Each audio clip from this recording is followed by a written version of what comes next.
Voy a escribir la primera parte 5.000 palabras de la historia siguiendo el outline y la estructura de storytelling exitoso que me has proporcionado.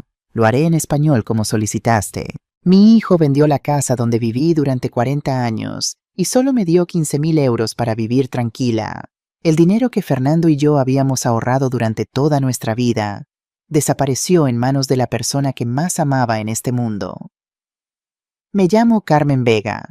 Tengo 67 años y vivo en Barcelona en un apartamento que ahora parece demasiado silencioso desde que Fernando, mi esposo de 45 años, falleció hace 3 años. Cada rincón de este piso en el barrio de Example guarda una historia, un recuerdo, una vida entera construida con amor y sacrificio. Durante 4 décadas fui profesora de literatura en el Instituto Cervantes. Mi pasión siempre fueron los libros que llenan las estanterías de este apartamento. Fernando era arquitecto, un hombre meticuloso y cariñoso que planeaba cada detalle de nuestro futuro. Nunca imaginé que ese futuro lo viviría sola sin su mano cálida sosteniendo la mía.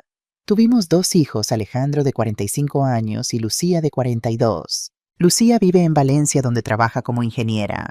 Alejandro vive aquí en Barcelona a solo 20 minutos de mi casa. Es curioso cómo a veces la distancia física no tiene nada que ver con la cercanía emocional. Después del funeral de Fernando caí en un pozo de tristeza. Los días se volvieron semanas, las semanas meses, y yo apenas podía encontrar la fuerza para salir de la cama.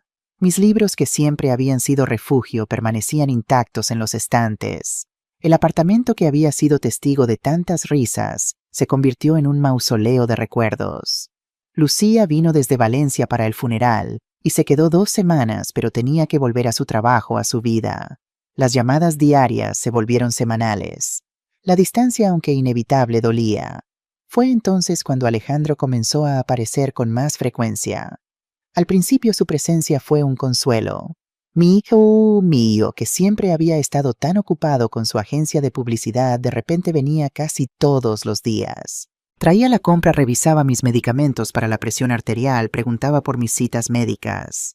En mi fragilidad interpreté todo como un acercamiento genuino, un despertar de sentimientos filiales adormecidos.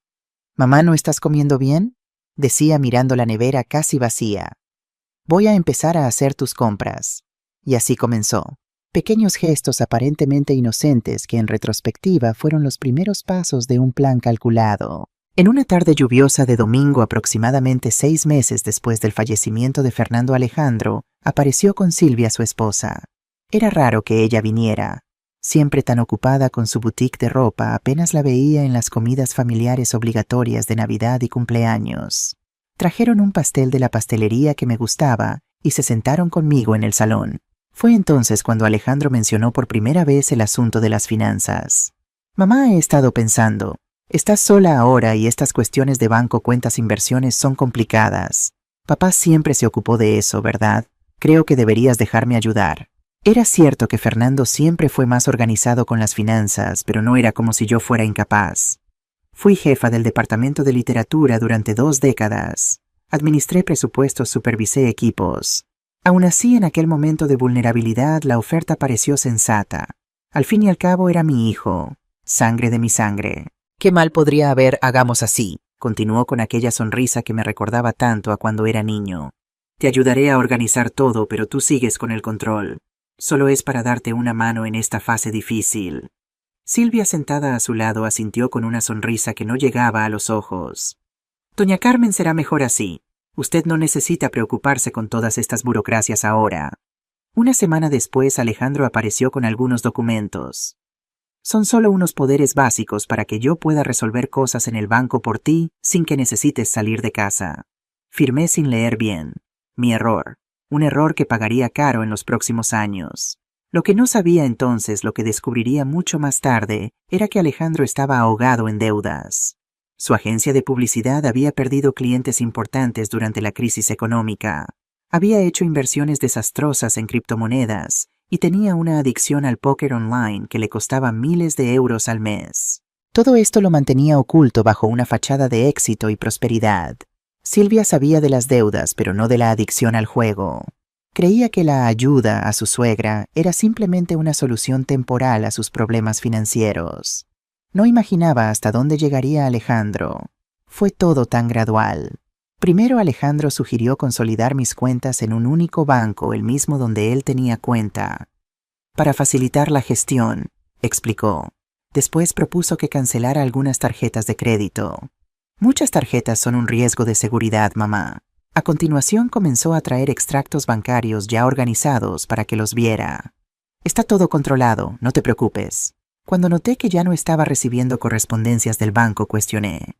Cambié la dirección de entrega para mi casa, explicó Alejandro. Las correspondencias se estaban acumulando aquí y tú ni las sabrías. Es más seguro así. Con cada pequeño cambio había una explicación razonable, una justificación aparentemente lógica. Y yo, queriendo creer en la preocupación de mi hijo, fui cediendo terreno 1 centímetro cada vez, hasta que un día me vi completamente cercada sin salida. Cerca de 1 año después de la muerte de Fernando comencé a notar algunas inconsistencias. El dinero de mi pensión parecía acabarse cada vez más rápido. Cuando cuestionaba a Alejandro siempre tenía una respuesta preparada. Mamá, ¿no recuerdas pagamos la reparación del aire acondicionado la semana pasada? Oh, tú misma pediste que comprara aquel medicamento nuevo el que el seguro no cubre. Y así lentamente comenzó el gaslighting, esa manipulación psicológica cruel en la que te hacen dudar de tu propia cordura, de tu propia memoria. Estás olvidando las cosas, mamá. Es normal a tu edad. Esa frase se volvió recurrente. Una espada afilada que Alejandro usaba para cortar cualquier cuestionamiento mío. Fue por esa época que conocí más profundamente a la doctora Elena Morales, madre de Silvia. Comenzó a frecuentar mi casa junto con la pareja. Al principio pensé que era apenas compañía, tal vez un intento de consolarme en mi viudez. Más tarde entendí su verdadero papel. Elena era psicóloga jubilada especializada en gerontología. Usaba su conocimiento no para ayudar, sino para manipular. Carmen, esa confusión mental que estás sintiendo es típica del duelo prolongado, decía con aquella voz suave y profesional. Necesitas confiar más en Alejandro. Él solo quiere tu bien. Cuando cumplí 65 años, las cosas empeoraron significativamente. Alejandro apareció con un notario, un hombre de mirada fría que apenas me dirigió la palabra. Trajeron más documentos para que firmara. Es solo una actualización de los poderes, mamá. Nada importante. Esta vez intenté leer, pero Alejandro se impacientó. Mamá, el señor tiene otros compromisos. No podemos pasar toda la tarde en esto. Firmé presionada y confusa. Solo descubriría meses después que entre aquellos documentos había una autorización para la venta de un pequeño apartamento en la costa que Fernando y yo habíamos comprado como inversión para nuestra vejez. Cuando cuestioné sobre el dinero de la venta, Alejandro reaccionó con indignación. Pero mamá, conversamos sobre esto. ¿Estuviste de acuerdo en que necesitábamos el dinero para reformar el baño de aquí y para instalar las barras de seguridad? El baño nunca fue reformado. Las barras de seguridad nunca fueron instaladas. Y el dinero bueno, el dinero desapareció como humo. Fue en esa época que comencé a percibir un patrón. Siempre que cuestionaba algo relacionado con las finanzas, recibía una visita conjunta a Alejandro, Silvia y Elena. Era como si tuvieran un pacto silencioso. Alejandro hablaría, Silvia confirmaría todo con gestos de cabeza y Elena daría el veredicto psicológico. Carmen, esta confusión tuya es preocupante. Tal vez deberíamos marcar una consulta con un neurólogo. La amenaza velada era clara. Sigue cuestionando y vamos a sugerir que estás senil. Vamos a cuestionar tu capacidad mental. ¿Y quién creería en ti contra nosotros tres? Lentamente fui aislándome. Amigos antiguos llamaban, invitaban a almuerzos, cine. Pero Alejandro siempre tenía una excusa. Mamá, no estás bien para salir hoy. Oh, ya marqué médico para ti a esa hora. Poco a poco las invitaciones fueron disminuyendo, las llamadas espaciándose hasta que me vi sola, presa en una jaula invisible. Mi única conexión con el mundo exterior se volvió Pilar Domínguez, mi amiga de décadas. Ella vivía en el mismo edificio 3 pisos arriba y comenzó a percibir mi aislamiento gradual. En una tarde en que Alejandro había salido rápidamente para resolver un problema en el banco, ella llamó a mi puerta. Carmen, ¿qué está pasando contigo? Hace meses que no te veo en la reunión del club de lectura. Sus ojos perspicaces me examinaron de arriba abajo. Me di cuenta de que había perdido peso, que mi ropa estaba más holgada que mi cabello, siempre tan cuidado, llevaba meses sin corte. Fue la primera vez que lloré desde la muerte de Fernando. Las lágrimas vinieron como una tormenta de verano, repentinas, intensas, purificadoras. Le conté todo a Pilar: los documentos, las cuentas, las manipulaciones, el dinero que desaparecía, las acusaciones de confusión mental. Ella escuchó en silencio, sosteniendo mis manos arrugadas en las suyas, igualmente marcadas por el tiempo. Carmen, esto que estás describiendo tiene un nombre: abuso patrimonial contra adultos mayores. Y por lo que veo también hay abuso psicológico involucrado. Pilar, siempre tan directa, no suavizó la verdad. Y lo peor es que viene de tu propio hijo. Oír aquellas palabras fue como recibir una bofetada en la cara. Una parte de mí quería negar, defender a Alejandro, encontrar excusas para su comportamiento. Al fin y al cabo, ¿qué madre quiere admitir que crió a un monstruo? ¿Qué madre quiere aceptar que el bebé que amamantó, el niño al que enseñó a andar en bicicleta, ahora la explotaba sistemáticamente? ¿Qué puedo hacer?, pregunté, sintiéndome derrotada. La sensación de impotencia era aplastante. Pilar, con su experiencia de enfermera jubilada, había visto casos similares a lo largo de su carrera. Primero necesitamos documentar todo: cada conversación, cada extracto bancario que puedas conseguir, cada documento que te hizo firmar. Y segundo, necesitas retomar el control de tus comunicaciones. Fue así como, escondida de Alejandro, conseguí un teléfono móvil prepago básico que mantenía oculto dentro de la cubierta de un libro grueso en la estantería. 100 años de soledad, de García Márquez, un libro que tenía la certeza de que mi hijo jamás tomaría para leer. Pilar también me ayudó a instalar una aplicación de grabación de llamadas en el teléfono fijo del apartamento, aquel mismo que captaría meses después la fatídica llamada del restaurante. La sensación de hacer algo, de actuar en vez de solo reaccionar, trajo un nuevo ánimo a mi vida. Comencé a prestar más atención, a documentar cada conversación en una pequeña libreta que mantenía escondida dentro de la funda de la almohada. Cada retiro sospechoso de la cuenta, cada comentario despectivo, cada mentira que conseguía detectar. Todo iba a esa libreta, mi pequeño archivo de evidencias. Mientras tanto, Alejandro continuaba su juego de manipulación.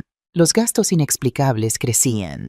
Descubrí por casualidad que había hecho una tarjeta adicional de mi cuenta y la usaba libremente. Cuando lo cuestioné, la respuesta era siempre la misma: es para tus gastos, mamá. Pediste que comprara tus medicamentos. ¿Recuerdas? En una visita particularmente tensa, cerca de 2 meses antes de la llamada del restaurante, noté un reloj nuevo en la muñeca de Alejandro, un modelo caro que yo sabía que él no tendría condiciones de comprar con su salario.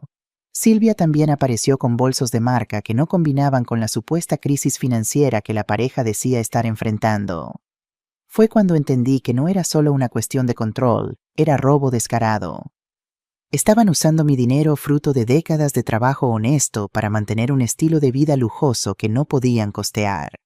Me descubrí preguntándome si Lucía, mi hija distante, tenía alguna idea de lo que estaba ocurriendo. En las raras veces en que conseguíamos hablar por teléfono, siempre cuando Alejandro no estaba cerca, ella parecía creer en la versión de su hermano de que yo estaba quedándome confusa, olvidadiza.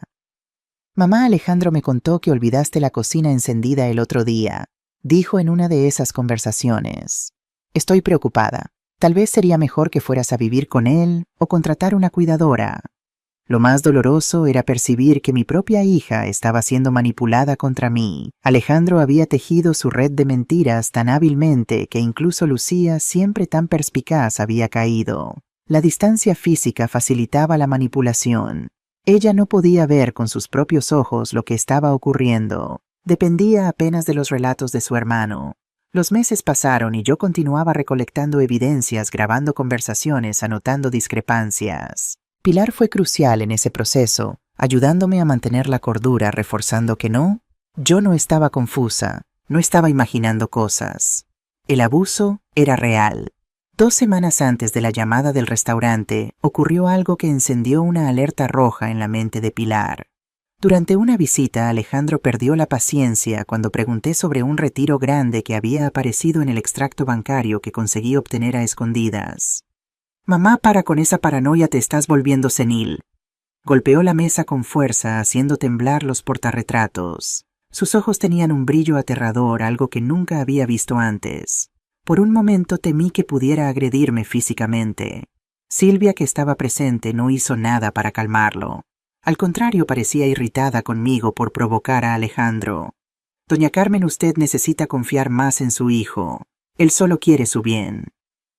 Después de que se fueron, llamé a Pilar temblando. Ella vino inmediatamente a mi apartamento. Carmen, esto sobrepasó todos los límites. Necesitamos actuar ahora antes de que las cosas empeoren. Fue ella quien sugirió que me pusiera en contacto con el capitán Miguel Torres, un antiguo amigo que ahora trabajaba en la Comisaría de Protección al Adulto Mayor. No necesitas hacer una denuncia formal aún si no te sientes preparada, pero él puede orientarte sobre los próximos pasos. A pesar de todo, la idea de denunciar a mi propio hijo me causaba un dolor profundo. ¿Qué madre hace eso? ¿Qué madre entrega a su hijo a la policía? El conflicto interno era desgarrador. Parte de mí todavía esperaba una redención, un momento de arrepentimiento, una disculpa sincera que nunca llegó. Acabé no llamando a Miguel aquel día. Ese fue un error más que me costaría caro. Si hubiera actuado antes, tal vez habría evitado lo que ocurrió en el restaurante. Tal vez me habría ahorrado escuchar esas palabras crueles, vieja inútil. En la víspera de aquella noche fatídica en el restaurante me quedé mirando por la ventana de mi apartamento. Barcelona se extendía frente a mí, sus luces centelleando como estrellas terrenales. 45 años atrás, Fernando y yo habíamos elegido este piso precisamente por esta vista. Aquí criaremos a nuestros hijos, había dicho él, sus ojos brillantes de ilusión y esperanza. Y aquí los habíamos criado. En estas paredes resonaron sus primeras palabras, sus risas, sus llantos. En este suelo dieron sus primeros pasos. En estas habitaciones crecieron, aprendieron, soñaron. ¿Cómo podía ser que el niño que una vez sostuve en brazos, consolé en noches de fiebre, aplaudí en recitales escolares, ahora fuera mi verdugo? Tomé de la estantería el álbum de fotos familiar. Pasé las páginas lentamente contemplando el paso del tiempo a través de imágenes congeladas. Alejandro de bebé, con su sonrisa desdentada. Alejandro con su primer uniforme escolar. Alejandro soplando las velas en su 10º cumpleaños. Alejandro graduándose de la universidad orgulloso con Fernando y yo, flanqueándolo nuestros rostros radiantes de orgullo. ¿En qué momento se había extraviado aquel niño? ¿Cuándo la ambición y la codicia habían reemplazado al amor? Había sido mi culpa. Lo habíamos malcriado, permitido demasiado, exigido muy poco. ¿O había algo en él, algo intrínseco que siempre había estado ahí esperando el momento oportuno para manifestarse? Cerré el álbum incapaz de seguir torturándome con preguntas sin respuesta. El reloj marcaba las 10:30 de la noche. Me preparé para dormir sin saber que el día siguiente marcaría un punto de inflexión en mi vida, el momento en que finalmente diría basta. Era un jueves por la noche. La llovizna golpeaba suavemente contra las ventanas, creando una melodía melancólica que combinaba con mi estado de ánimo. Estaba envuelta en una manta que yo misma había tejido viendo un programa de cocina. Mi cabello canoso estaba recogido en un moño suelto y usaba los lentes de lectura colgados en un cordón de amatistas que raramente me quitaba un regalo de Fernando. El teléfono sonó a las 9:47 de la noche. Vi el nombre de Alejandro en la pantalla y sentí ese nudo familiar en el estómago, la mezcla de amor maternal y aprensión que ahora acompañaba cada interacción con él. «Mamá, ¿qué demonios has hecho con la tarjeta?» Su voz venía alta, agresiva, con el murmullo de un restaurante elegante de fondo. Inmediatamente activé la aplicación de grabación que Pilar me había instalado. «Buenas noches, Alejandro», respondí intentando mantener la calma. «¿De qué hablas?» «La tarjeta, mamá. Tu tarjeta. Estamos en el rincón catalán con Silvia y Elena, y cuando intenté pagar la tarjeta fue rechazada. Cambiaste la contraseña». El Rincón Catalán era uno de los restaurantes más exclusivos del barrio gótico, conocido por sus precios exorbitantes y su clientela selecta. Respiré profundo. «No he cambiado ninguna contraseña, Alejandro. Tal vez el banco detectó actividad sospechosa». «Mentira», me interrumpió. «Lo has hecho a propósito. Sabías que íbamos a cenar aquí. ¿Es esta tu manera de humillarme frente a Silvia y Elena?» Escuché a Elena murmurar algo de fondo, probablemente alimentando la rabia de Alejandro. «Hijo, yo no sabía que iban a cenar allí. No he tocado la tarjeta ni la contraseña. Debe ser un error del banco». «¿Error del banco?» Su risa amarga cortó el aire. «El único error aquí eres tú, vieja inútil». Las palabras me golpearon como un puño físico. Sentí como si todo el aire abandonara mis pulmones de golpe. «Vieja inútil». Las palabras de mi propio hijo cortaron el silencio de mi sala como un cuchillo afilado. «Quiero pagar aquí la cena, ti», continuó su voz creciendo en intensidad. «Dime la contraseña antes de que te arrepientas». En ese momento algo cambió dentro de mí. Fue como si un interruptor se activara, como si una fuerza dormida despertara de pronto. 45 años de amor maternal, de sacrificios, de entrega incondicional, chocaron contra esas dos palabras: vieja inútil. Y el resultado fue una claridad repentina, una determinación que no sabía que poseía. No voy a darte la contraseña, Alejandro, dije con una calma que me sorprendió a mí misma. Del otro lado de la línea, el silencio momentáneo fue seguido por una explosión aún mayor de rabia. Amenazas, insultos, chantaje emocional. El repertorio completo de un abusador acorralado. Y entonces hice algo que nunca había hecho antes: colgué el teléfono en medio de su discurso. Mis manos temblaban, pero mi decisión estaba tomada. Mientras colocaba el teléfono de vuelta en la base, noté que aún estaba funcionando la aplicación de grabación de llamadas que Pilar me había ayudado a instalar días antes. Por precaución, había dicho ella. Aquel pequeño icono parpadeando en la pantalla del teléfono sería el primer paso de mi liberación, aunque todavía no lo sabía. El reloj de la sala marcaba las 9:53 cuando terminé aquella llamada. Un momento banal para la mayoría de las personas, pero que para mí representó una línea divisoria en mi vida. El antes y el después. La sumisión y la resistencia. El miedo y el coraje. Me levanté despacio, sintiendo el peso de la edad en las rodillas, que ya no eran tan fuertes, y caminé hasta la ventana. La ciudad allá afuera continuaba su vida nocturna, indiferente al pequeño drama que se desarrollaba en el apartamento 4B del edificio Gaudí. Coches pasaban, luces, parpadeaban personas, volvían a casa sin saber que en ese exacto momento una mujer de 67 años decidía que no sería más una víctima. Sabía que Alejandro volvería a casa pronto, más furioso que nunca. Lo que él no sabía era que por primera vez en años yo estaría preparada. No sería más la presa fácil que él esperaba encontrar. Las horas siguientes serían cruciales y necesitaba actuar rápidamente antes de que saliera el sol. Tomé el teléfono móvil escondido y con dedos temblorosos marqué el número que Pilar me había dado semanas atrás. Capitán Torres, habla Carmen Vega. Creo que necesito su ayuda. Voy a continuar con la parte 2 escribiendo 7,000 palabras para desarrollar la historia según lo solicitado. Mientras esperaba la respuesta del capitán Torres al otro lado de la línea, mi corazón latía con fuerza. Había dado el primer paso, pero sabía que el camino que se abría ante mí sería difícil. Carmen, ¿eres tú? La voz grave de Miguel Torres transmitía sorpresa y preocupación. Han pasado años. ¿Estás bien? Miguel y Fernando habían sido amigos desde la universidad. Compartieron muchas cenas y celebraciones familiares, pero tras la muerte de mi esposo las visitas se espaciaron.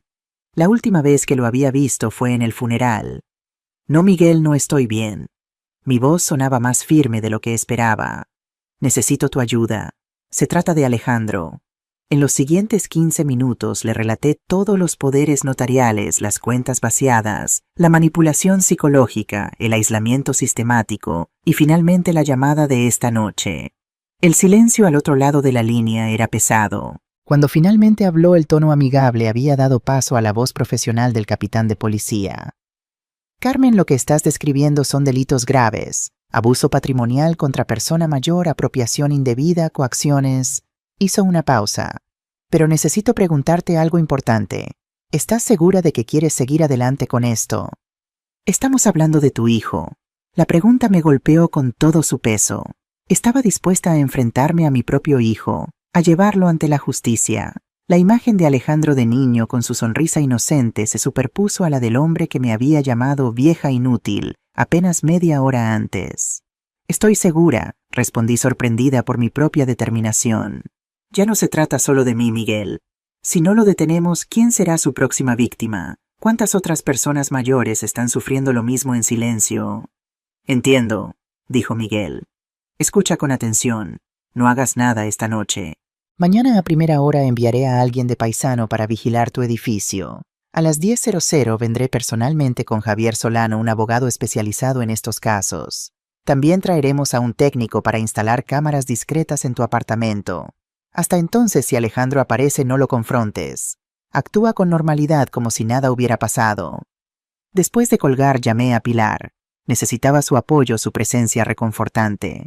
Vino de inmediato trayendo consigo un termo de tila caliente y una determinación férrea que complementaba la mía. No estarás sola en esto, Carmen, me dijo mientras servía la infusión en 2 tazas. Estaré contigo en cada paso del camino. Pasamos la siguiente hora preparándonos para la posible llegada de Alejandro. Pilar insistió en quedarse a dormir instalándose en el sofá cerca de la puerta. Por si acaso dijo con una mirada que no admitía discusión. Pero Alejandro no apareció aquella noche. Mi teléfono permaneció en silencio, lo que de alguna manera resultaba más inquietante que sus gritos. A la mañana siguiente me desperté antes del amanecer. Había dormido sorprendentemente bien con el sueño profundo de quien finalmente ha tomado una decisión importante. Me vestí con cuidado eligiendo un conjunto azul marino que Fernando siempre decía que me daba un aire de autoridad. Recogí mi pelo en un moño pulcro y me puse el collar de amatistas. Necesitaba sentirme fuerte para lo que vendría. Pilar se despertó poco después y preparó café para ambas. A las 9:00 recibí un mensaje de Miguel. Agente en posición. Todo tranquilo. Exactamente a las 10:00 el timbre sonó. Por la mirilla, reconocí inmediatamente la figura robusta de Miguel Torres, cabello canoso, bien recortado, postura erguida que delataba sus años en la policía y aquellos ojos atentos que parecían ver más allá de las apariencias. A su lado estaba un hombre más delgado de traje oscuro y maletín de cuero que supuse sería Javier Solano. Al abrir la puerta, Miguel me abrazó con afecto. Ese abrazo de amigo antiguo que trae confort inmediato. «Carmen, ¿cuánto tiempo?», dijo con una sonrisa triste. «Lamento que nos reencontremos en estas circunstancias». «Yo también, Miguel», respondí sintiendo el peso de los años y las ausencias. «Este es Javier Solano, el abogado que mencioné». El hombre extendió la mano con firmeza. «Señora Vega, es un placer conocerla a pesar de las circunstancias». Les presenté a Pilar, que ya había preparado más café para los recién llegados. Mientras servía las tazas, Miguel me explicó que habían dejado al técnico en el vestíbulo esperando a que termináramos nuestra conversación inicial. Nos sentamos en la sala y Javier Solano abrió su maletín sacando una carpeta con documentos. «Señora Vega», comenzó con tono profesional pero amable. «Antes de entrar en detalles técnicos necesito que comprenda algo importante. Lo que está enfrentando es más común de lo que imagina». Miguel asintió. «Desafortunadamente vemos casos similares casi a diario en la unidad de protección al mayor. El abuso patrimonial contra adultos mayores es una de las formas más subnotificadas de violencia doméstica. Las víctimas raramente denuncian», añadió Javier, «por vergüenza, por miedo, o por amor», completé en voz baja sintiendo el peso de esa palabra. «Exactamente», confirmó el abogado. «El vínculo emocional hace todo más complejo». Durante la hora siguiente relaté en detalle todo lo ocurrido en los últimos años. Mostré la libreta de anotaciones, los extractos bancarios que había conseguido esconder y finalmente reproduje la grabación de la llamada de la noche anterior. Cuando la voz de Alejandro llamándome vieja inútil resonó en la sala, vi a Miguel apretar los puños y a Pilar endurecer el gesto. «Esto es evidencia clara de abuso psicológico», dijo Javier cerrando su bloc de notas. «Combinado con la documentación financiera que ha recopilado, tenemos base para una denuncia formal». Miguel se inclinó hacia adelante apoyando los codos en las rodillas. «Carmen, necesitamos hablar sobre los próximos pasos. Alejandro ciertamente vendrá aquí hoy, probablemente furioso por lo de anoche. Tenemos que estar preparados». Un escalofrío recorrió mi espalda. Conocía bien el temperamento explosivo de mi hijo, especialmente cuando se sentía acorralado. «¿Qué debo hacer?», pregunté. «Primero vamos a instalar cámaras discretas aquí en el apartamento», explicó Miguel. «Necesitamos documentar cualquier interacción futura». Javier complementó. «Y vamos a preparar medidas judiciales para revocar los poderes notariales y proteger su patrimonio. Pero eso lleva tiempo. Por ahora lo importante es su seguridad física». Seguridad física. Nunca pensé que llegaría al punto de temer por mi integridad física con mi propio hijo. ¿Cómo habíamos llegado a este punto? Mientras discutíamos los detalles del plan, Miguel reveló algo que me dejó atónita. «Carmen, hay algo más que debes saber», dijo con expresión grave. «Alejandro no es nuevo en esto. Llevamos varios meses investigándolo por un caso similar». «¿Qué?», exclamé sintiendo como si el suelo se moviera bajo mis pies. «Una mujer mayor, Emilia Sánchez, antigua profesora como tú, presentó una denuncia hace 6 meses. Alejandro manejaba su campaña publicitaria y gradualmente comenzó a asesorarla financieramente. Le robó cerca de 200.000 euros antes de que ella se diera cuenta. La revelación me dejó sin aliento. No era solo yo.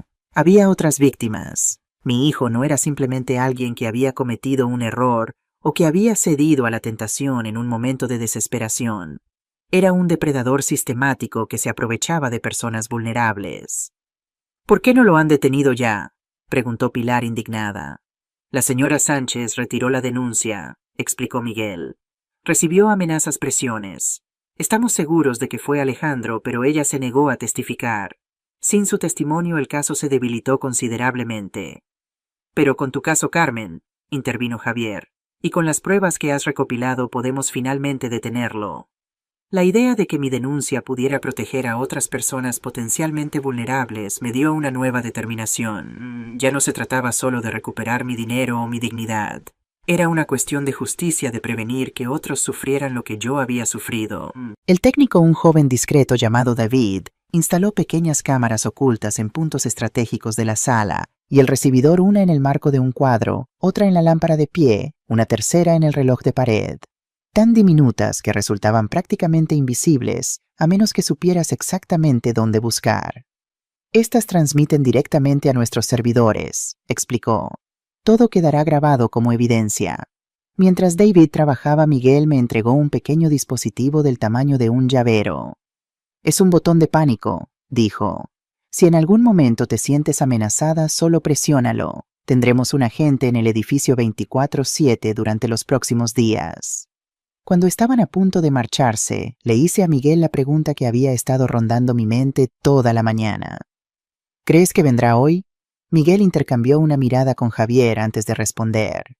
Es lo más probable. No podrá resistir la necesidad de controlarte, de asegurarse de que sigues bajo su dominio. Cuando venga, actúa con naturalidad, pero mantén la distancia física. No lo confrontes directamente si estás sola. Avísanos inmediatamente. Me dio un abrazo de despedida más apretado de lo normal. Estaremos vigilando, Carmen. No estás sola en esto. Cuando se marcharon, Pilar sugirió volver a su apartamento para no levantar sospechas si Alejandro aparecía de improviso. Estaré pendiente del teléfono. Llámame con cualquier pretexto si lo necesitas. Me quedé sola en el apartamento, que de repente parecía demasiado silencioso, demasiado grande. Intenté ocuparme con tareas cotidianas, lavar los platos del desayuno, regar las plantas, ordenar los libros que había estado leyendo, pero mi mente no dejaba de volver a la revelación sobre Emilia Sánchez. ¿Cuántas otras personas habría estafado Alejandro? ¿Cuándo había comenzado este patrón de comportamiento depredador? A las 2:43 de la tarde mi teléfono sonó. Era Alejandro. Voy para allá, dijo secamente sin saludos. Necesitamos hablar sobre lo de anoche. Estaré esperando, respondí con una calma que no sentía. Tan pronto como colgué, envié un mensaje a Miguel como habíamos acordado. Su respuesta fue inmediata.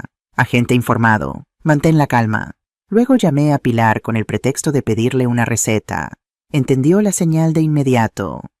¿Quieres que me quede contigo cuando él llegue?, preguntó. Pensé por un momento. Tal vez sería mejor enfrentarlo sola. Si Pilar estuviera presente, Alejandro podría contenerse, no mostraría su verdadera cara. No, amiga. Es mejor que te quedes en tu apartamento, pero por favor mantén el teléfono cerca. A las 3:15 en punto el timbre sonó. Respiré profundo 3 veces, como Pilar me había enseñado para controlar la ansiedad. Consciente de las cámaras grabando, me dirigí a la puerta. Abrí la puerta. Alejandro entró como una tormenta sin esperar invitación. Vestía la misma ropa de la noche anterior, señal de que probablemente no había vuelto a casa. Sus ojos estaban inyectados en sangre, la barba por hacer, y un fuerte olor a alcohol emanaba de él. ¿Qué payasada fue esa anoche?, disparó arrojando las llaves sobre el aparador con fuerza innecesaria. Mantuve la voz calmada, aunque mi corazón latía acelerado. Buenos días a ti también, Alejandro. No te hagas la desentendida. Caminaba de un lado a otro de la sala como un animal enjaulado. ¿Por qué bloqueaste la tarjeta? Yo no bloqueé nada. El banco debe haber detectado alguna actividad sospechosa. Rió un sonido sin humor. Actividad sospechosa, el único problema es que no confías en tu propio hijo. Me senté en el sofá intentando parecer más calmada de lo que realmente estaba. Sabía que cada palabra estaba siendo grabada tanto por las cámaras como por la aplicación en mi teléfono. ¿Por qué necesitabas mi tarjeta para pagar la cena? ¿No tienes tu propio dinero? La pregunta directa pareció tomarlo por sorpresa. Por un momento vaciló. Entonces la máscara cayó completamente. ¿Mi dinero? ¿Crees que gano lo suficiente para mantener la vida que llevamos? Alguien tiene que cuidarte y eso cuesta, ¿sabes? ¿Cuidarme? Repetí sintiendo crecer la indignación. ¿Es eso lo que llamas cuidar? ¿Insultarme, amenazarme, gastar mi dinero en restaurantes caros? Alejandro se acercó inclinándose sobre mí de manera intimidante. No entiendes nada de finanzas, nunca entendiste. Si no fuera por mí ya lo habrías perdido todo. Mantuve mi mirada fija en la suya, sin retroceder. El único que está haciendo que pierda todo eres tú, Alejandro. Algo cambió en sus ojos, un destello de rabia pura que me hizo temer por lo que vendría a continuación. Agarró mi brazo con fuerza, sus dedos clavándose en mi piel delgada. Escucha bien, vas a llamar al banco ahora y desbloquear esa tarjeta y me vas a dar la nueva contraseña. ¿Entendido? Fue en ese momento que el dolor físico despertó algo dentro de mí, una fuerza que no sabía que aún poseía. Con la mano libre aparté su brazo violentamente. Quita tus manos de mí, no volverás a tocarme nunca más, y no verás un céntimo más de mi dinero. Sorprendido por mi reacción, retrocedió un paso. La confusión en su rostro rápidamente dio lugar a una furia apenas contenida. «Te has vuelto loca de remate», gruñó. «¿Crees que puedes vivir sin mi ayuda? Apenas puedes recordar tomar tus medicamentos correctamente». «Estoy perfectamente lúcida, Alejandro», respondí levantándome para enfrentarlo de igual a pesar de la diferencia de estatura. «Lo suficientemente lúcida para ver en quién te has convertido realmente». Él volvió a reír esa risa cruel que no pertenecía al niño que crié. ¿Y quién va a creerte? ¿La vieja confundida o el hijo dedicado que sacrifica su tiempo para cuidar de su madre senil? Tenemos pruebas, dije simplemente. Aquellas dos palabras causaron un efecto visible. Alejandro se congeló su rostro, una máscara de sorpresa. ¿Pruebas de qué estás hablando? De las transferencias bancarias no autorizadas, de los retiros de los poderes que me hiciste firmar bajo falsos pretextos. Hice una pausa permitiendo que cada palabra penetrara. De la llamada de anoche que fue grabada. El color desapareció de su rostro. Por un momento vi al niño asustado de antaño pillado en alguna travesura.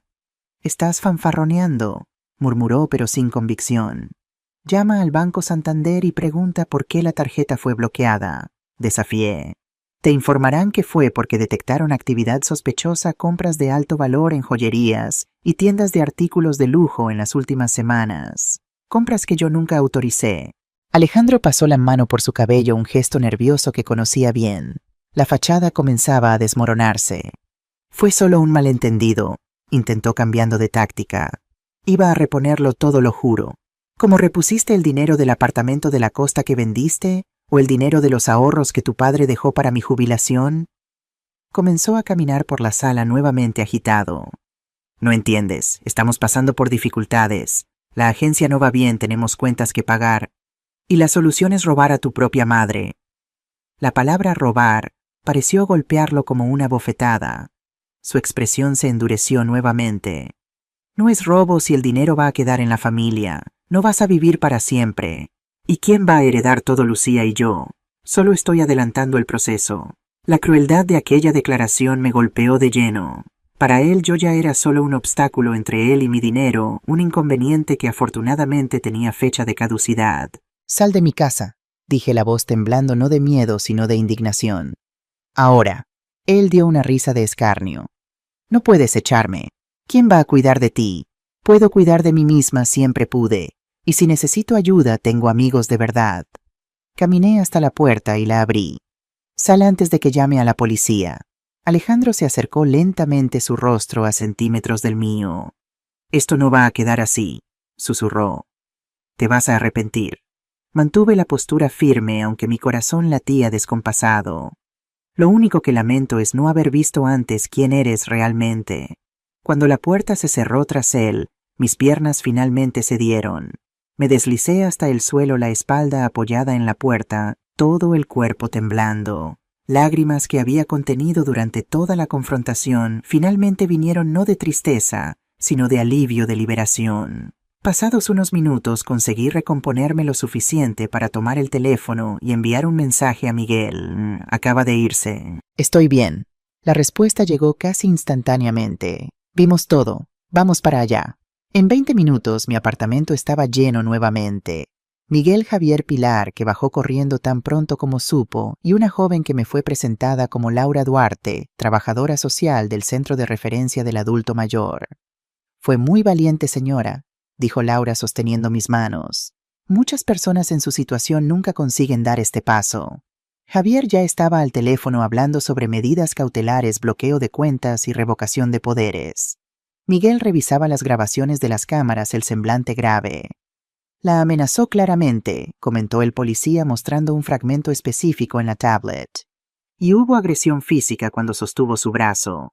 Tenemos suficiente para un parte policial y posiblemente una orden de alejamiento.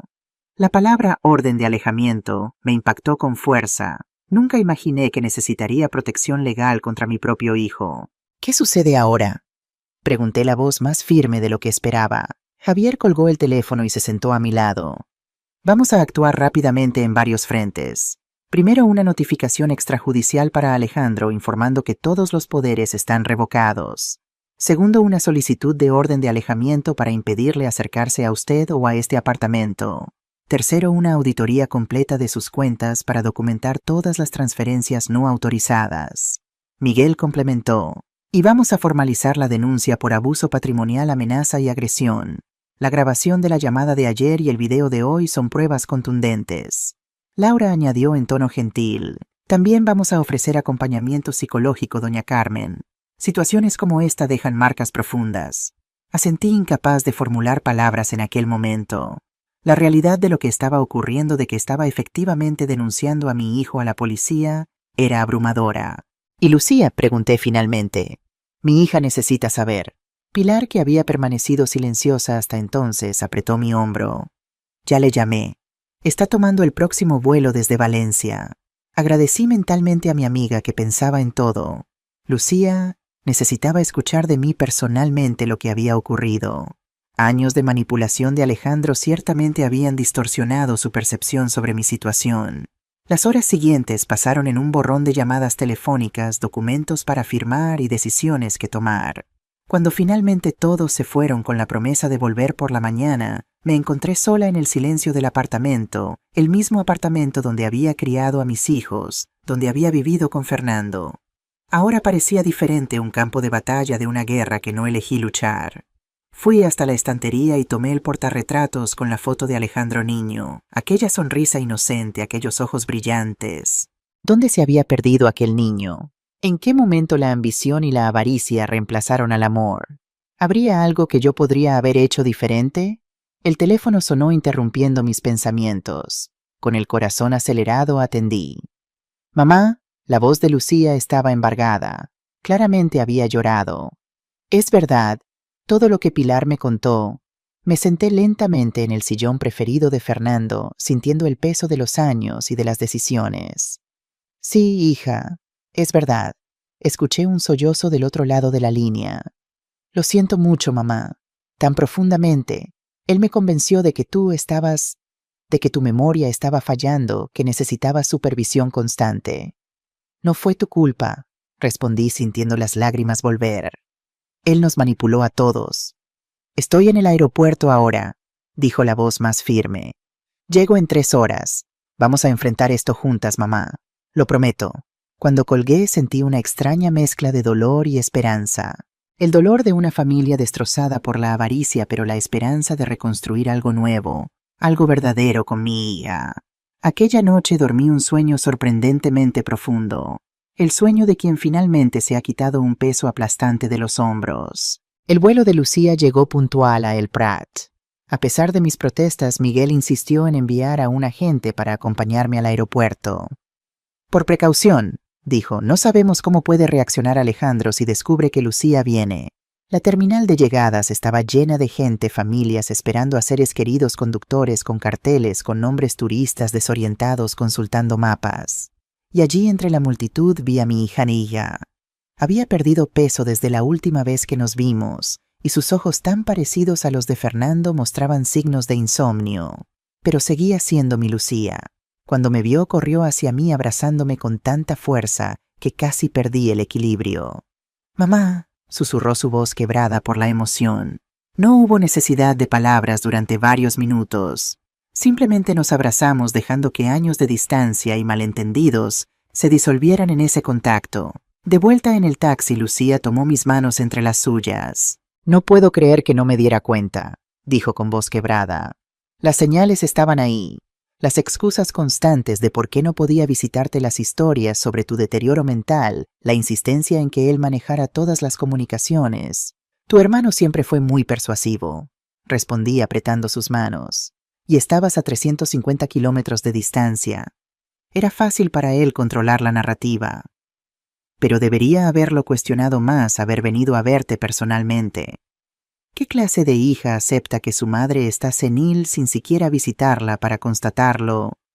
Una hija ocupada con su propia vida que confía en su hermano, respondí simplemente. No te tortures por eso, Lucía.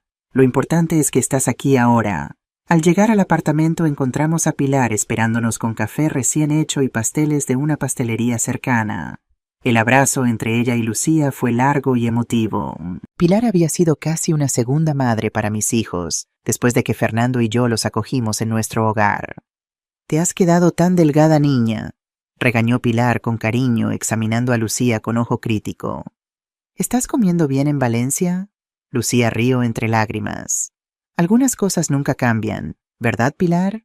Durante las siguientes horas puse a Lucía al corriente de todo, las evidencias recopiladas, las medidas legales iniciadas, los próximos pasos. Ella escuchó atentamente, ocasionalmente haciendo preguntas, el horror creciendo en su rostro conforme la extensión de la explotación se volvía clara. 300.000 euros, repitió incrédula cuando mencioné el valor identificado por el banco hasta ahora.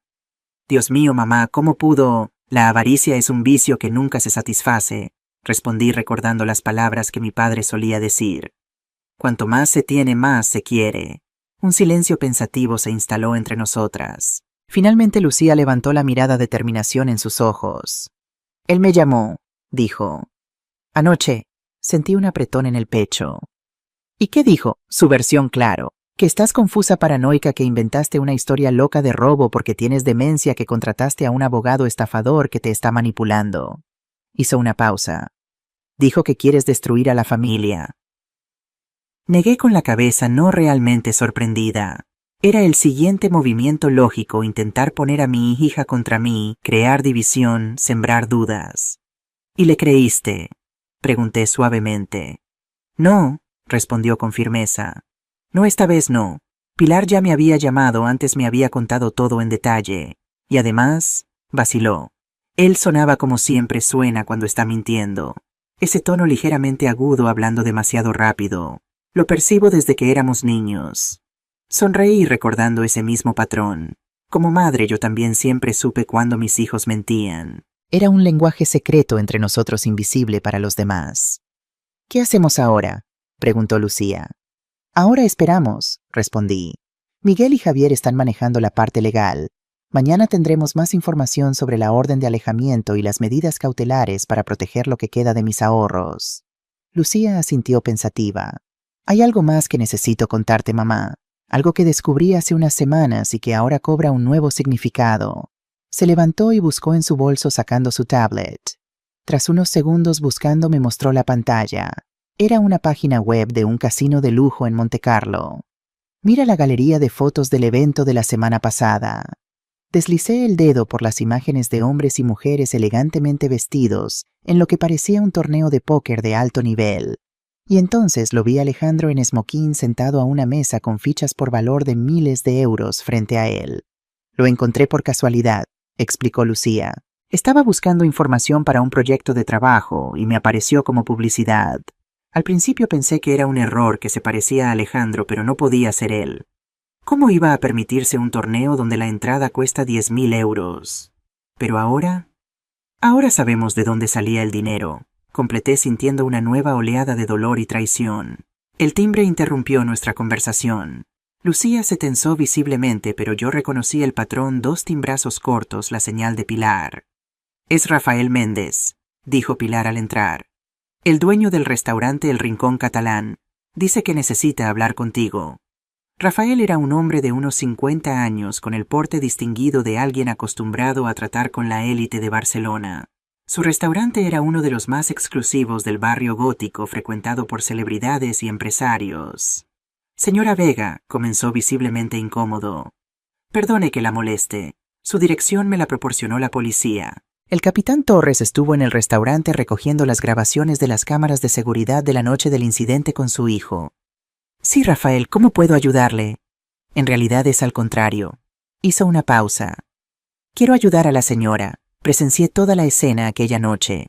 Vi a su hijo al teléfono, escuché los gritos, noté la expresión de incomodidad de su esposa y de la otra señora. Permanecí en silencio procesando sus palabras. Un testigo externo imparcial que confirmaba el comportamiento abusivo de Alejandro en público. Cuando la policía vino, proporcioné no solo las imágenes, sino también mi testimonio sobre el comportamiento agresivo de él. Y hay algo más, vaciló. Su hijo ha estado frecuentando mi restaurante regularmente durante el último año, siempre con diferentes compañías, no siempre con su esposa. ¿Qué quiere decir?, preguntó Lucía intrigada. En varias ocasiones vino con una mujer joven rubia muy diferente a su esposa.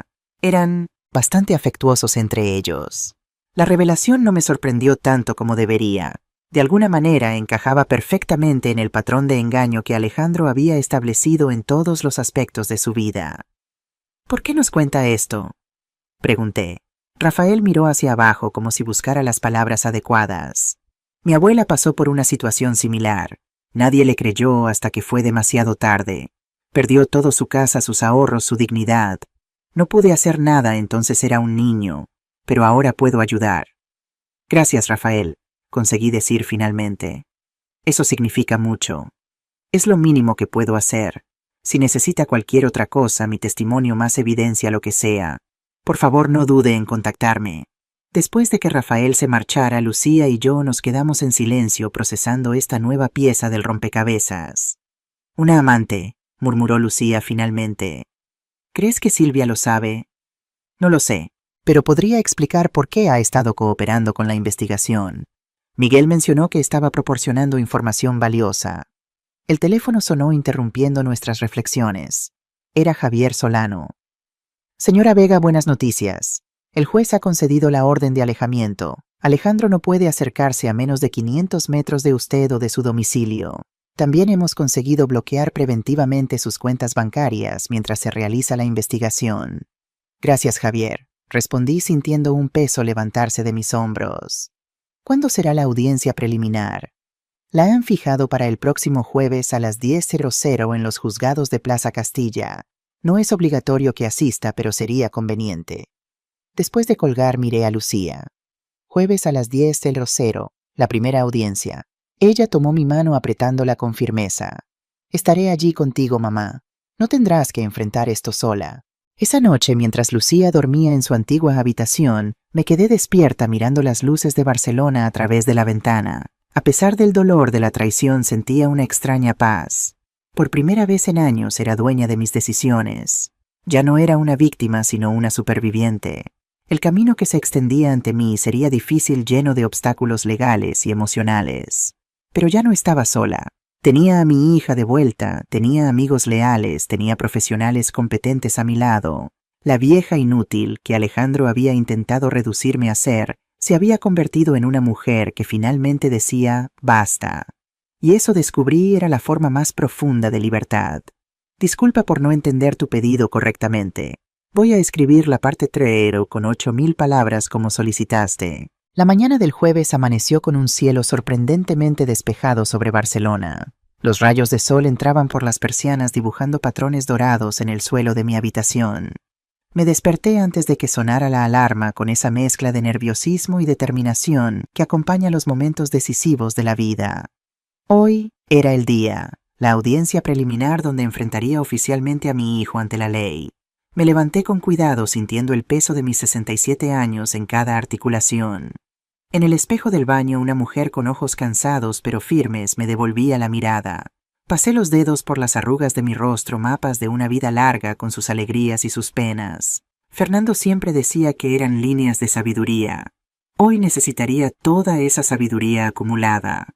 Elegí cuidadosamente mi ropa, un traje sastre azul marino que había comprado para la graduación de Lucía, una blusa blanca impecable y el collar de amatistas que raramente me quitaba. No era vanidad, era armadura. En la cocina Lucía ya preparaba café y tostadas. Desde su llegada hace 5 días había traído una energía renovada al apartamento. Se había instalado en su antigua habitación como si nunca se hubiera ido, y juntas habíamos pasado horas revisando documentos preparándonos para este día, pero también recuperando el tiempo perdido. «Buenos días, mamá», sonrió sirviéndome una taza de café. «¿Has dormido bien?» «Sorprendentemente sí», respondí tomando un sorbo. «Creo que estoy lista». Lucía apretó mi mano sobre la mesa. Sus ojos tan parecidos a los de Fernando brillaban con determinación y afecto. «Estoy tan orgullosa de ti», dijo con voz quebrada. «No sé si yo tendría tu fuerza». «La tendrías», respondí con certeza. «Eres más fuerte de lo que crees, siempre lo has sido». El timbre sonó puntualmente a las 9:00. Javier Solano había insistido en pasar a recogernos para asegurarse de que llegáramos sin contratiempos. «Buenos días, señoras», saludó con su formalidad habitual, aunque hoy detecté un brillo especial en su mirada. «¿Están preparadas?» «Tan preparadas como se puede estar para enfrentar a un hijo en los tribunales», respondí intentando mantener el humor a pesar de la gravedad de la situación. El trayecto hasta los juzgados de Plaza Castilla transcurrió mayormente en silencio. Miraba por la ventanilla observando la ciudad que tanto amaba con sus calles estrechas y edificios modernistas, las palmeras balanceándose en la brisa marina, los turistas madrugadores con sus mapas y cámaras. Barcelona seguía igual ajena al drama que se desarrollaba en mi vida. «Hay algo que deben saber», dijo Javier rompiendo el silencio cuando estábamos cerca de nuestro destino. «Silvia ha formalizado una declaración como testigo de la acusación. Está cooperando plenamente». «¿Qué ha dicho exactamente?», preguntó Lucía inclinándose hacia adelante desde el asiento trasero. «Ha confirmado todos los poderes notariales obtenidos bajo engaño, las transferencias no autorizadas, incluso el plan para declarar a doña Carmen incapacitada legalmente». Sentí un escalofrío recorrer mi espalda. «Incapacitada legalmente», Javier asintió el semblante grave. Según Silvia Alejandro, había contactado con un médico dispuesto a certificar un diagnóstico de demencia incipiente sin realizar una evaluación adecuada. Con ese certificado planeaba solicitar la tutela legal completa.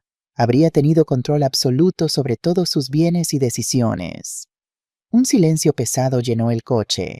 La magnitud de la traición planeada me dejó sin palabras.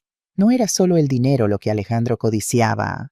Era mi libertad, mi autonomía, mi dignidad como ser humano. «Dios mío», murmuró Lucía horrorizada. «Es monstruoso». «Lo es», concordó Javier. «Y es precisamente por eso que el juez ha tomado este caso con especial interés. El abuso patrimonial contra adultos mayores está recibiendo más atención judicial últimamente, pero casos con este nivel de premeditación y manipulación psicológica son particularmente alarmantes». Al llegar a los juzgados, Miguel Torres nos esperaba en la entrada. Su presencia sólida y tranquilizadora me recordó por qué Fernando siempre había confiado tanto en él. Carmen me saludó con un abrazo cálido. «Lucía», asintió hacia mi hija. «Todo está preparado. La jueza Ana Martín está asignada al caso. Tiene reputación de ser justa pero firme». El edificio de los juzgados era imponente y frío, un laberinto de pasillos y puertas idénticas. Seguimos a Javier hasta una pequeña sala de espera donde varias personas aguardaban su turno para diversos procedimientos. Reconocí inmediatamente a Laura Duarte, la trabajadora social que había conocido días atrás, quien me saludó con una sonrisa reconfortante. Y entonces lo vi. Al otro lado de la sala, sentado junto a un hombre de mediana edad que supuse sería su abogado, estaba Alejandro. Nuestras miradas se cruzaron por un instante. Pareció sorprendido de verme allí como si hubiera esperado que me acobardara en el último momento. Desvió la mirada rápidamente murmurando algo a su abogado. «No tienes que hablar con él», me recordó Miguel en voz baja. «De hecho, con la orden de alejamiento en vigor, él no debería acercarse a ti». Asentí agradecida por el recordatorio. Alejandro parecía demacrado con ojeras pronunciadas y el traje arrugado. Una parte de mí, esa parte obstinadamente maternal que nunca desaparece por completo, sintió una punzada de preocupación. Reprimí ese sentimiento inmediatamente. Hoy no era día para la compasión mal entendida que me había llevado a esta situación. Mientras esperábamos, noté la llegada de una mujer que me resultó familiar. Tardé un momento en reconocerla sin su habitual maquillaje impecable y ropa de diseñador. Era Silvia acompañada por una mujer mayor que supuse sería su madre, la doctora Elena Morales. A diferencia de Silvia, que parecía genuinamente arrepentida con los hombros hundidos y evitando mirar en nuestra dirección, Elena mantenía una postura rígida y desafiante. Cuando nuestras miradas se cruzaron, percibí en sus ojos no arrepentimiento, sino cálculo. Esta mujer, que había usado sus conocimientos de psicología para manipularme, para hacerme dudar de mi propia cordura, seguía considerándose por encima de las consecuencias. A las 10:05 un funcionario judicial apareció en la puerta. Caso Vega contra Vega. Las partes pueden pasar. Sentí un nudo en la garganta. Vega contra Vega. Hasta el nombre del procedimiento subrayaba la tragedia familiar que estábamos viviendo. La sala de audiencias era más pequeña de lo que imaginaba, más funcional que imponente. La jueza Ana Martín, una mujer de aproximadamente 50 años, con cabello canoso recogido en un moño severo, nos observó con atención mientras tomábamos asiento. Alejandro y su abogado se sentaron al otro lado de la sala. Silvia en un espacio intermedio, separada tanto de nosotros como de su marido. Elena se situó en las filas traseras junto con otros observadores. La audiencia comenzó con las formalidades legales: identificación de las partes, lectura de las acusaciones, verificación de la presencia de los abogados. La voz de la jueza era clara y precisa, sin inflexiones innecesarias. Esta es una audiencia preliminar para evaluar las evidencias presentadas por el Ministerio Público contra el acusado Alejandro Vega Vega, imputado por abuso patrimonial contra persona mayor, apropiación indebida, amenazas y violencia psicológica, explicó ajustando sus gafas. Dadas las circunstancias especiales de este caso involucrando relación familiar directa, antes de proseguir formalmente quisiera saber si existe interés de las partes en un intento de conciliación. Javier se levantó inmediatamente. Su señoría, mi cliente está abierta a discutir compensación financiera por los valores comprobadamente desviados, pero insiste en la continuidad del proceso criminal dada la gravedad de los actos cometidos. El abogado de Alejandro también se manifestó. Su señoría, mi cliente reconoce los errores cometidos y está dispuesto a realizar restitución integral de los valores, pero solicita que sean consideradas circunstancias atenuantes, incluyendo dificultades financieras y ausencia de antecedentes criminales. La jueza se volvió hacia mí. Señora Vega, ¿desearía manifestarse? No había planeado hablar, pero súbitamente sentí la necesidad de expresar lo que estaba guardado hace tanto tiempo. Me levanté con las piernas ligeramente temblorosas. Su señoría, no estoy aquí hoy movida por venganza. Estoy aquí porque creo que las acciones deben tener consecuencias. Mi hijo no solo me robó financieramente, me robó mi paz, mi confianza, mi dignidad.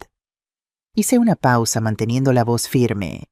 El dinero es importante, y sí quiero recuperarlo, pero más importante para mí es que él entienda lo que hizo que otras personas como él entiendan que los adultos mayores no somos presas fáciles, que no nos quedaremos callados, que merecemos respeto.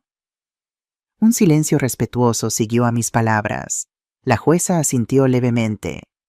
Su posición queda registrada, señora Vega. Vamos a proseguir.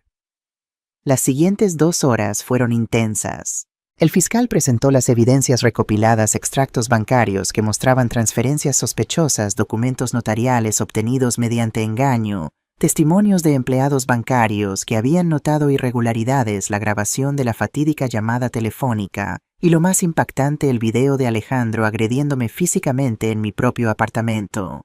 Cuando la grabación mostró el momento en que Alejandro agarraba mi brazo con fuerza, noté que Lucía, sentada a mi lado, se tensaba visiblemente. Le tomé la mano tanto para tranquilizarla como para recordarle que estaba bien, que habíamos sobrevivido a esto. Luego vino el testimonio de Silvia.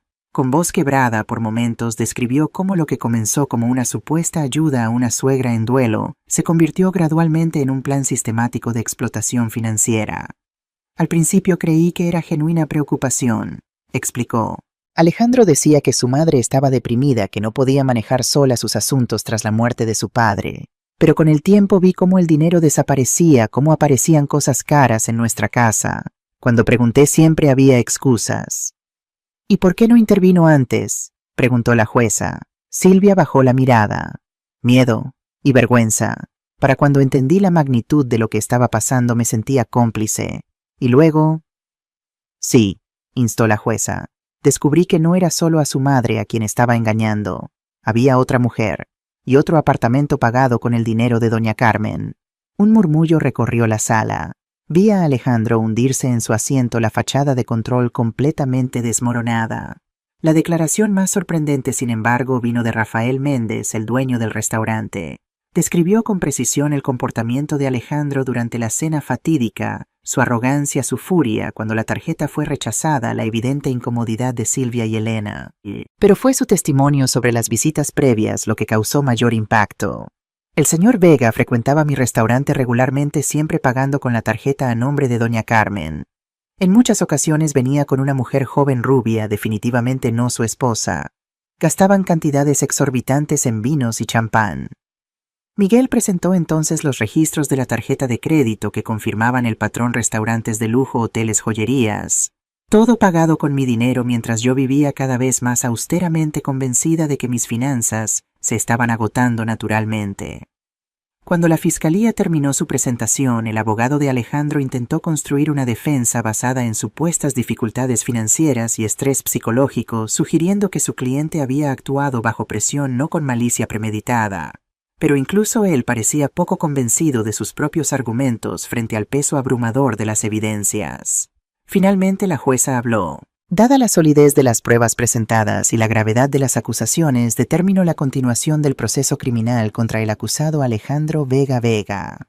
Se mantiene la orden de alejamiento en vigor y se establece como condición adicional que el acusado deposite judicialmente en el plazo de 30 días el valor íntegro identificado en las pericias como habiendo sido apropiado indebidamente.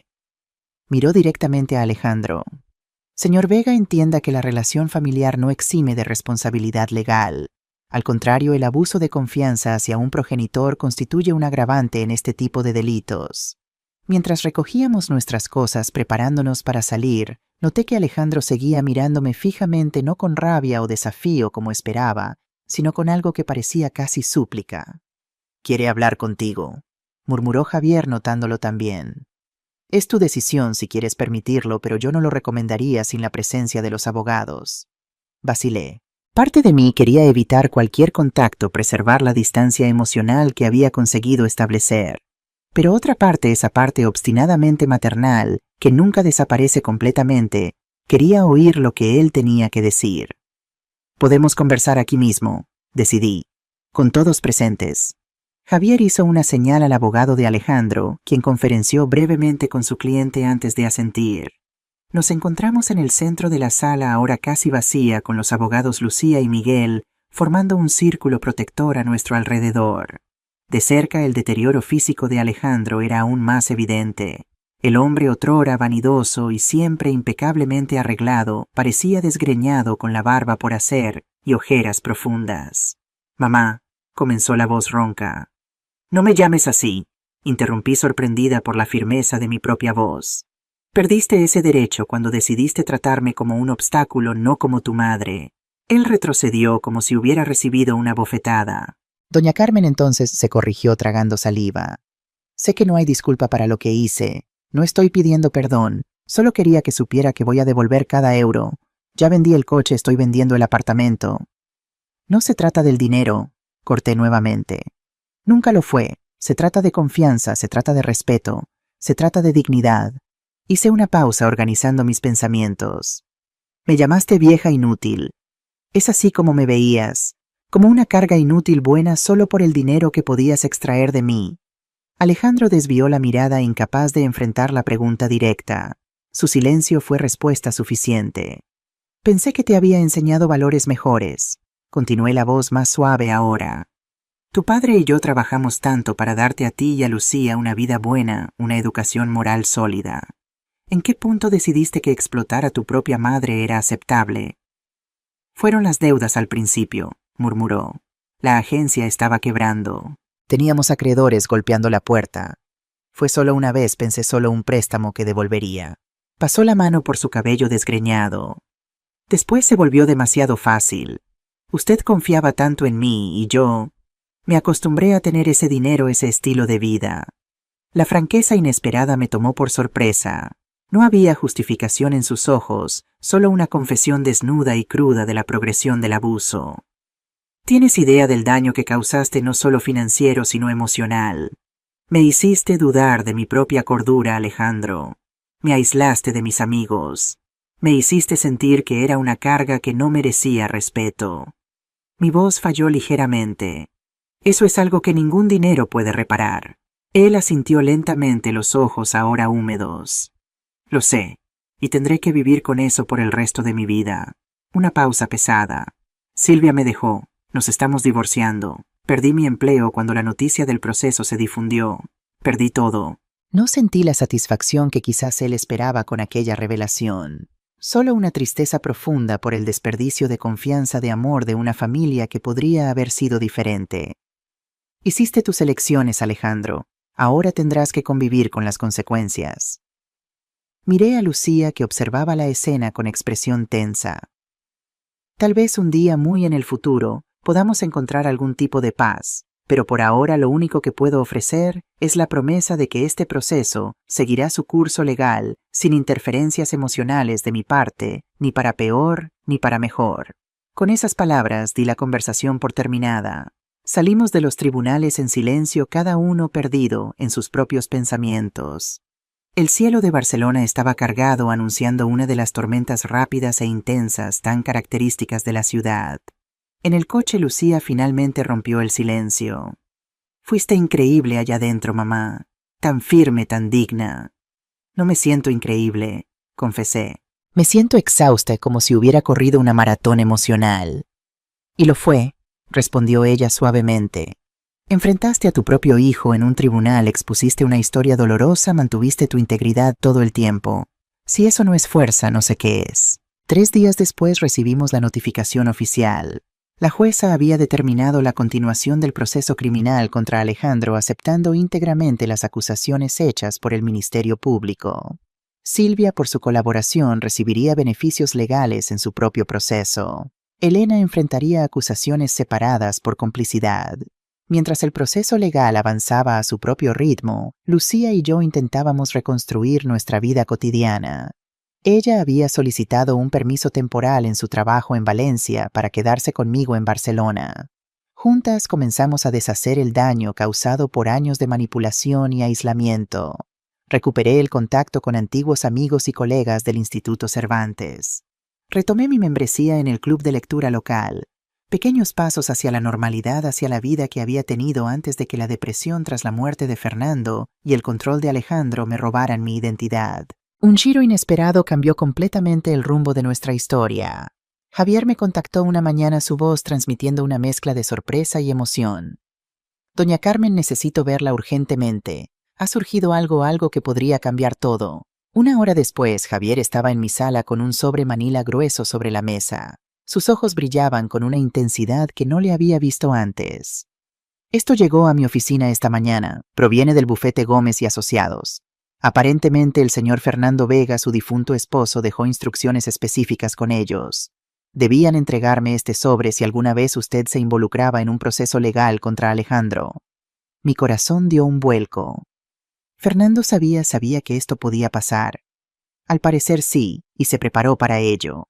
Javier empujó suavemente el sobre hacia mí. Creo que debería abrirlo usted misma. Con manos temblorosas abrí el sobre. Dentro había documentos legales, fotografías antiguas y una carta manuscrita con la inconfundible caligrafía de Fernando. Comencé a leer. Mi querida Carmen, si estás leyendo esto, significa que lo que siempre temí ha ocurrido. Alejandro finalmente mostró su verdadera naturaleza y tú encontraste la fuerza para enfrentarlo. Hay algo que nunca te dije, algo que he cargado como un secreto durante décadas. Hace años mi tío Vicente me legó una propiedad en las afueras de Barcelona, cerca de Montserrat. En aquel momento era una parcela rural sin mayor valor. Decidí mantenerla como una inversión silenciosa, separada de nuestras finanzas habituales. Con el crecimiento de la zona, esa propiedad ha adquirido un valor considerable. He mantenido esta propiedad en un fideicomiso bajo el nombre de mi hermana Isabel, que aceptó ser la administradora legal, sabiendo que todo era realmente para ti. El motivo de este secreto era simple. Siempre percibí algo preocupante en Alejandro. Desde pequeño mostró señales que me inquietaban: la manipulación sutil, la falta de empatía, la obsesión por las posesiones materiales. Quería asegurarme de que tuvieras un respaldo económico que él no pudiera tocar en caso de que algún día intentara aprovecharse de ti. Este fideicomiso solo podía ser revelado si alguna vez te enfrentabas a Alejandro legalmente, pues sería la prueba definitiva de que finalmente habías visto lo que yo siempre temí ver. Hay algo más que debes saber, Carmen, algo que tal vez explique muchas cosas. Alejandro no es mi hijo biológico, siempre lo supe. Llegaste a nuestro matrimonio embarazada de tu relación anterior con Eduardo, aquel profesor de universidad. Decidí criarlo como propio.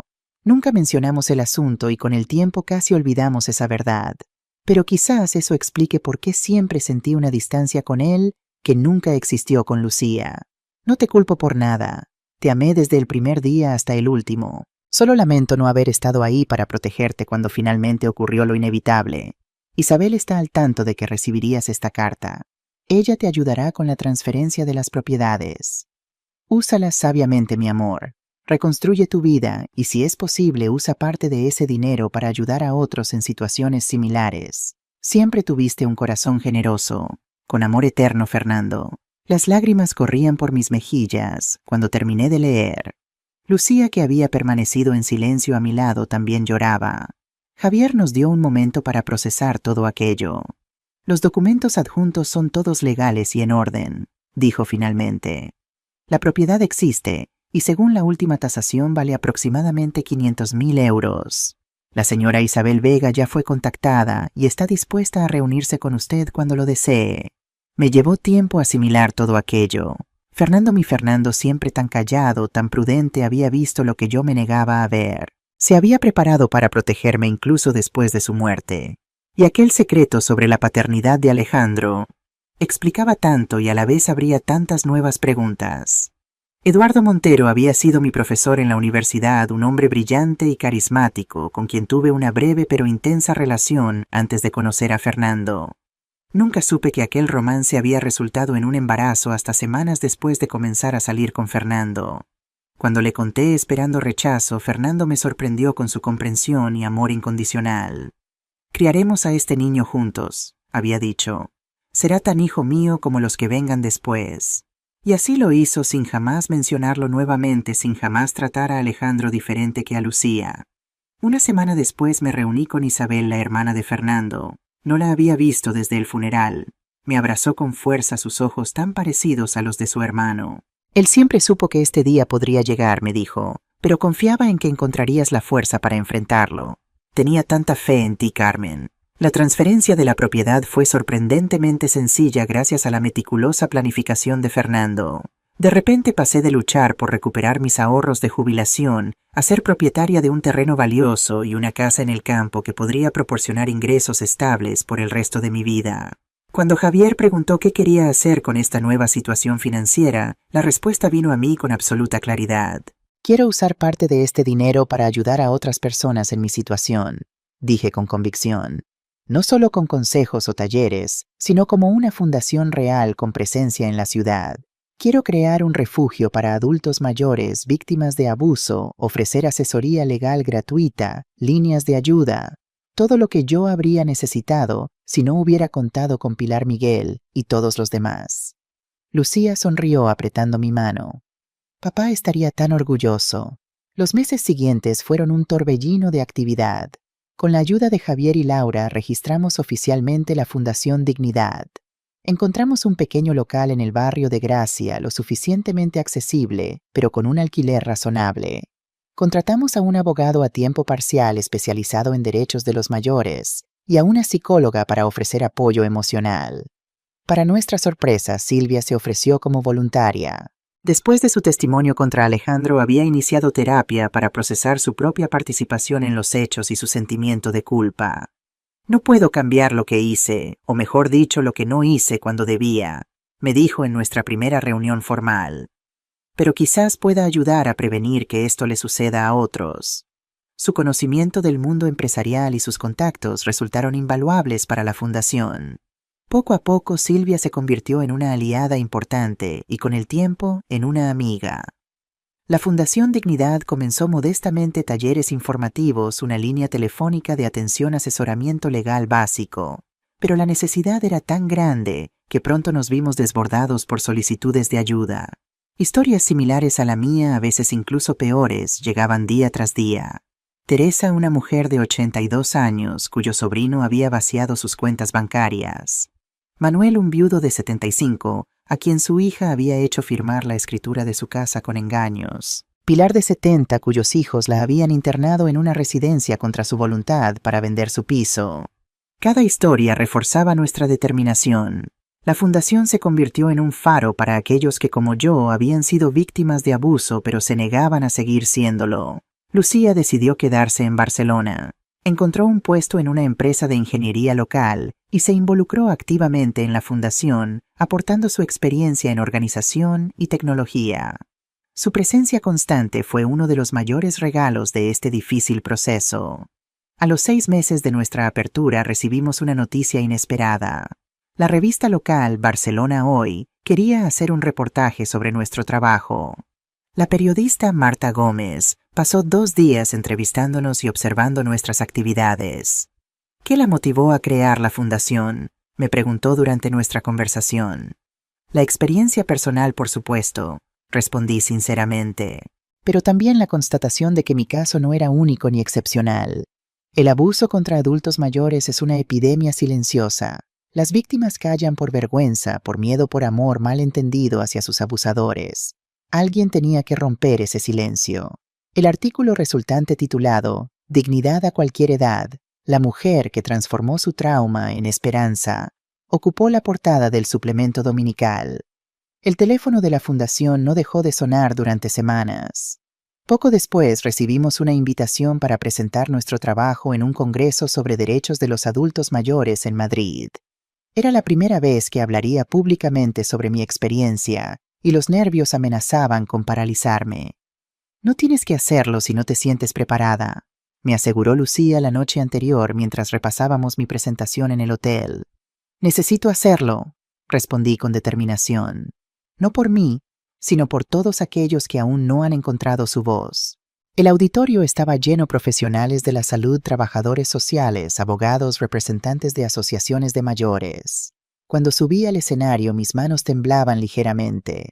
Pero al comenzar a hablar, compartiendo mi historia sin filtros ni vergüenza, sentí una fuerza creciente, como si cada palabra pronunciada fuera un ladrillo en la reconstrucción de mi identidad. «Me llamó vieja inútil», dije hacia el final de mi presentación. Esas 2 palabras fueron como una bofetada que me despertó de años de manipulación y abuso. Hoy estoy aquí para decirles que ninguno de nosotros es inútil, independientemente de nuestra edad. Tenemos valor, tenemos dignidad, tenemos derechos. Y tenemos la responsabilidad de alzar la voz no solo por nosotros mismos, sino por todos aquellos que aún no pueden hacerlo. La ovación que siguió me tomó por sorpresa.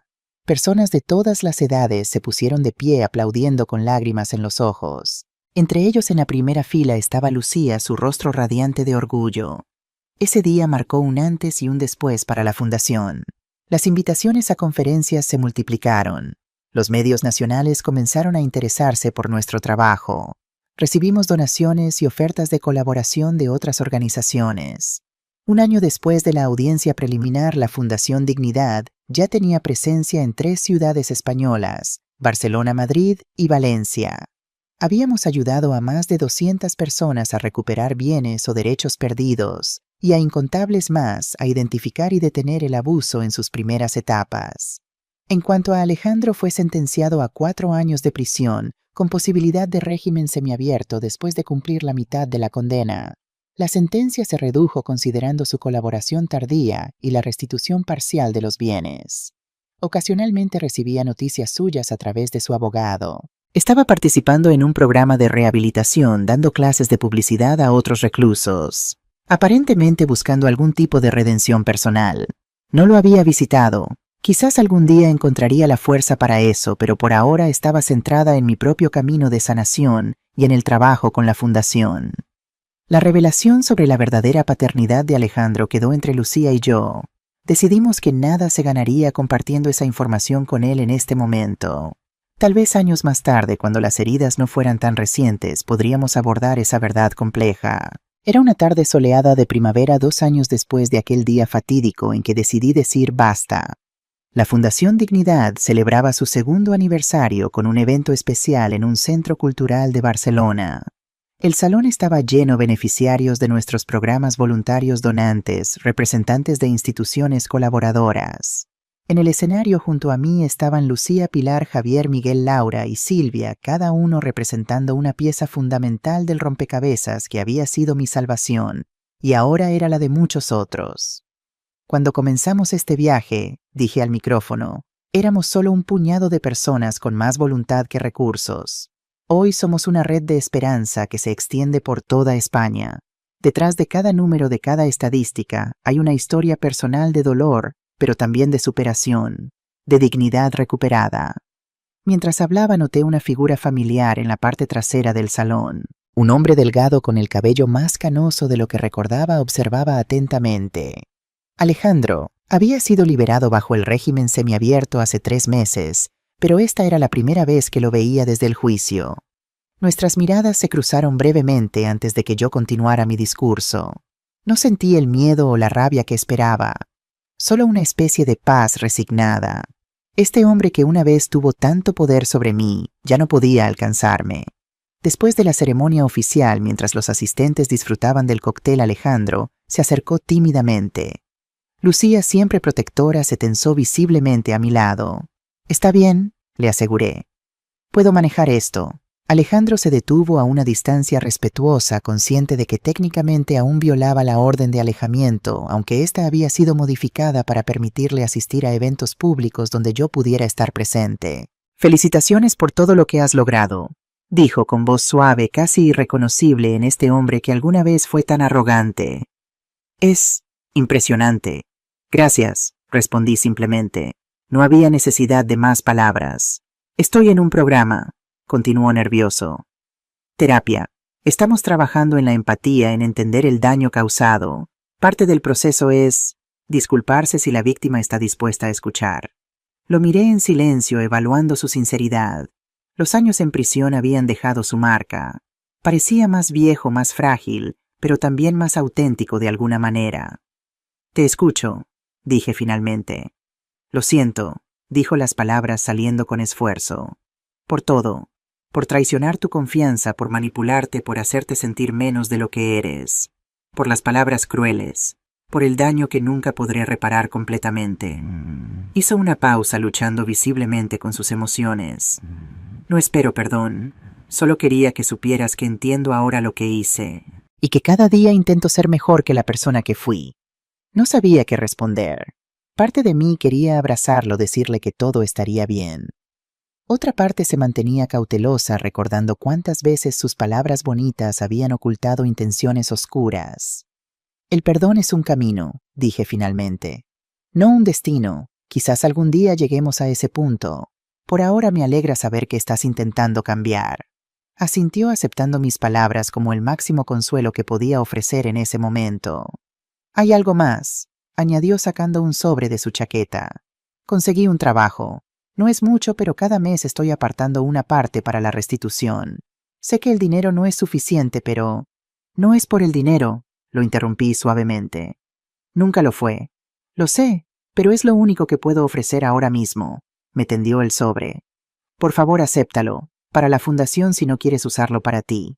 Tomé el sobre no por el valor monetario, sino por lo que simbolizaba un primer paso tentativo hacia algún tipo de redención. «Gracias», dije, y luego en un impulso que me sorprendió a mí misma añadí, «¿Te gustaría un café algún día para hablar? Sobre el pasado, sobre el futuro». Una chispa de esperanza iluminó sus ojos cansados.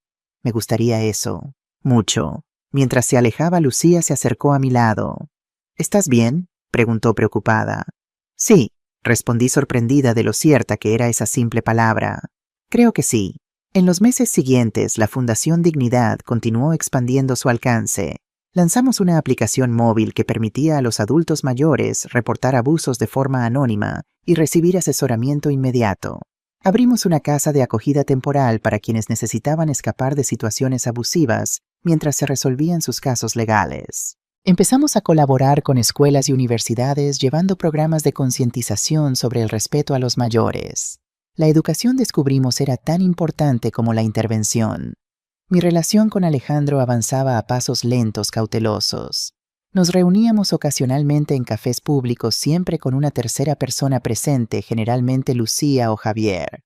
No era la relación madre-hijo que alguna vez tuvimos, pero era algo, un reconocimiento mutuo de errores, de dolor, pero también de la posibilidad de crecimiento. Un día, mientras revisaba documentos en la oficina de la fundación, recibí una llamada inesperada. Señora Vega, habla Antonio Serrano del Ministerio de Derechos Sociales. Estamos organizando un comité para redactar una nueva legislación sobre protección patrimonial de adultos mayores.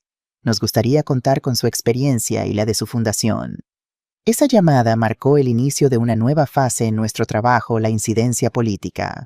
Durante los siguientes meses trabajé estrechamente con legisladores y expertos para desarrollar propuestas que fortalecieran la protección legal de las personas mayores. La Ley Dignidad, como la llamaron los medios, fue aprobada un año después. Establecía procedimientos más rigurosos para la verificación del consentimiento en transacciones financieras importantes, involucrando a personas mayores, creaba un registro nacional de casos de abuso patrimonial y reforzaba las penas para los culpables. El día de la promulgación de la ley, a mis 70 años, me encontré en el Congreso de los Diputados, rodeada de políticos, activistas y personas mayores que habían luchado junto a mí por este logro. Cuando me invitaron a decir unas palabras, pensé en todo el camino recorrido desde aquella noche en que mi hijo me llamó vieja inútil. Esta ley no es solo un conjunto de normas, dije al micrófono. Es una declaración de principios. Es nuestra sociedad diciendo claramente que la edad no disminuye nuestro valor como seres humanos, que nuestros derechos no caducan con los años, que nuestra dignidad es inalienable. Mirando hacia el público, vi rostros emocionados, muchos de ellos marcados por el tiempo como el mío. También vi a Lucía, a Pilar, a Miguel, a Javier, a Silvia. Todas las personas que habían sido parte de mi renacimiento. Y en la última fila, discretamente, estaba Alejandro, asintiendo con respeto. En ese momento sentí una presencia casi tangible a mi lado, como si Fernando estuviera allí sonriendo con orgullo. Quizás lo estaba. A los 70 años, concluí.